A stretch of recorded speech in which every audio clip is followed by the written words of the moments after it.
দ্রব্যমূল্যর ক্ষেত্রে যেটা হয়েছে যে প্রফেসর ইউনূস ইন্টারিম গভর্নমেন্টের প্রধান, উনি অক্টোবর মাসের থেকেই সবাইকে বলছেন, তার পুরো ক্যাবিনেটকে বলছেন যে এটা নিয়ে আমাদের প্রস্তুতি নিতে হবে। সে তখন থেকে আমি যেটা স্মরণে আছে যে সমস্ত বাংলাদেশে যারা বড় বড় ইম্পোর্টার, কমোডিটি ইম্পোর্টার, তাদের সাথে সিরিজ আকার মিটিং হয়েছে, সবাই মিটিং করেছেন। আর একটা হচ্ছে যে এর উপরে পুরোপুরি কমার্স অ্যাডভাইজার শেখ বশির উদ্দিনকে আলাদাভাবে দায়িত্ব দেওয়া হয়েছে যে যাতে রমজানে কোনো ধরনের কোনো মার্কেট কোনো ম্যানিপুলেশন কেউ যাতে না করে। এটা হচ্ছে যে কমার্সের দিক দিয়ে। প্লাস হচ্ছে যে আমরা প্রতিনিয়ত মনিটর করেছি ইন্টারন্যাশনাল প্রাইসগুলো, কোন কোন দ্রব্যের কী কী প্রাইস, কিভাবে এটাকে বাংলাদেশে সাপ্লাইটা বাড়ানো যায়, সেটা আমাদের লক্ষ্য ছিল। আর একটা ছিল যে কিছু কিছু পণ্যে আমরা দেখেছি যে এমনিতেই ট্যারিফ বসানো, মানে ডিউটি দেওয়া, তো ডিউটিগুলো খুব নামানো হয়েছে। বিশেষ করে দেখবেন যে খেজুরের ক্ষেত্রে ডিউটি কমানোর কারণে খেজুরের দাম কিন্তু অনেক কমে এসছে অনেকগুলো পণ্যর ক্ষেত্রে। রাইসের ক্ষেত্রেও আমরা কমিয়েছি, সয়াবিনের এডিবল ওয়েলের ক্ষেত্রেও ডিউটি কমানো হয়েছে।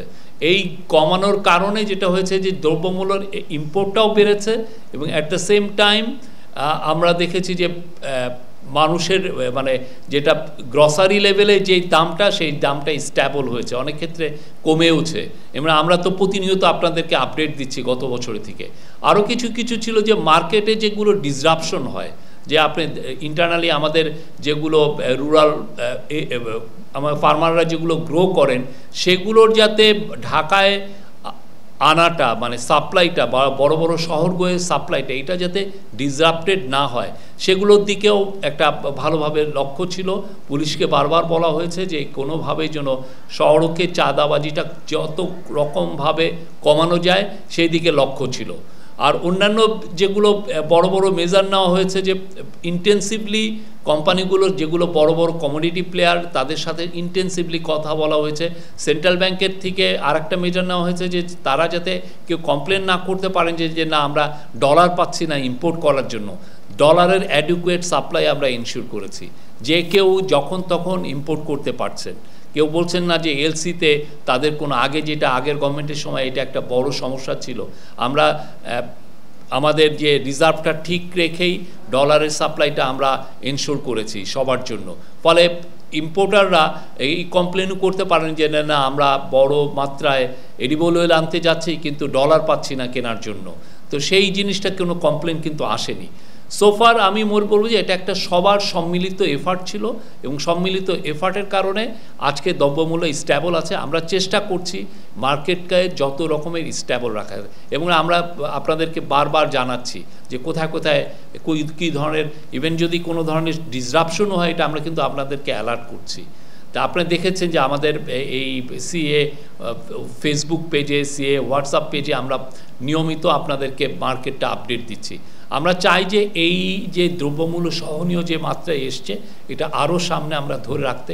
সামনে ঈদ, আমাদের চ্যালেঞ্জটা এই ঈদকে ঘিরে, এবং সামনে যাতে আরও সামনের মাসগুলোকে আমরা যেন এই দ্রব্যমূল্যকে যাতে এই মাত্রায় ধরে রাখতে পারি। মানুষের জীবনে সহনীয় পর্যায়ে দ্রব্যমূল্য রাখাটা এটা খুবই ইম্পর্টেন্ট, এবং সেই লক্ষ্যে ইন্টারিম গভর্নমেন্ট চেষ্টা করে যাচ্ছে। তেলের সরবরাহ বাড়ানোর চেষ্টা করা হচ্ছে।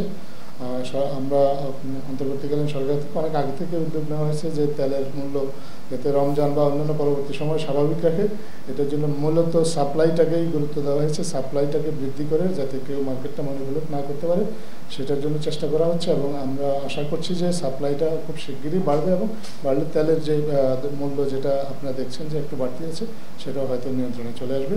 আর চালের ক্ষেত্রেও একই কথা বলা যায়। চালেরও আপনি জানেন যে গত বছর যে আমাদের দেশে বেশ কিছু বন্যা হয়েছিল, যেখানে চালের কিছু উৎপাদনের ঘাটতি ছিল, এবং সরকারের পক্ষ থেকে চাল আমদানির উদ্যোগ নেওয়া হয়েছে। এবং প্রতিদিনই আপনারা হয়তো খবরে দেখবেন যে চালের বিভিন্ন কনসাইনমেন্ট বন্দরে এসে পৌঁছাচ্ছে, এবং চালের আমদানি করে এবং অভ্যন্তরীণ সংগ্রহের মাধ্যমে যখন চালের সরবরাহ স্বাভাবিক করা হবে, তখন আমরা বিশ্বাস করি যে চাল এবং চালেরও অন্যান্য পণ্যের মতো চালের দামটাও কমে আসবে।